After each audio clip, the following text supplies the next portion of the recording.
So we are discussing the basic difference between newly emerged startup category, that is deep tech startup, versus age-old or traditional startups. So difference between traditional startups versus deep tech startups.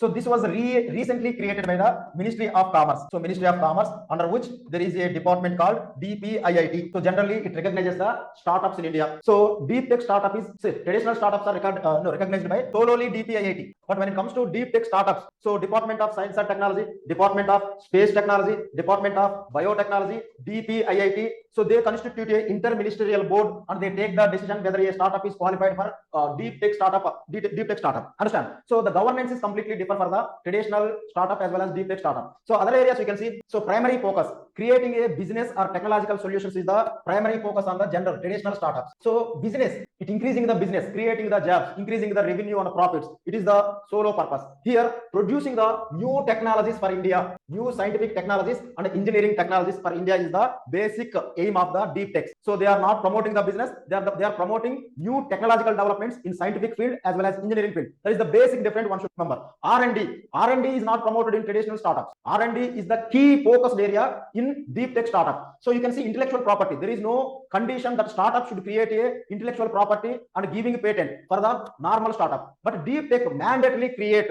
new product which could be get patented, through which revenue is generated. So gestation period, generally normal startups are up to 10 years, they will be certified as a startup. But deep techs they are primarily driven to create a new products, not using the existing products. Their gestation period is almost 20 years. So 20 years. So here risk and capital. So normal startups are very less risky, requires very less amount. Deep tech startup, for say biotechnology labs, space labs, you can say quantum computing labs, all this requires huge amount of money that is financed by the government. Here the finance is generally done by the angel investors, venture capitalists. It is operating mostly private players. So here the role of government is very bigger through finance to regulation. Age eligibility less than up to 10 years, up to 20 years. So turnover limit up to 200 crore per annum, up to 300 crore per annum. So certification. So DPIIT recognition is enough. A company is a normal startup or not. But here departments of science and technology, Department of Biotechnology, DPIIT, all the interministerial bodies sit together and give the certification for deep tech startups. And if you observe investment restrictions, so generally whatever the investment pooled by the normal startups, they can invest somewhere else to fetch the money.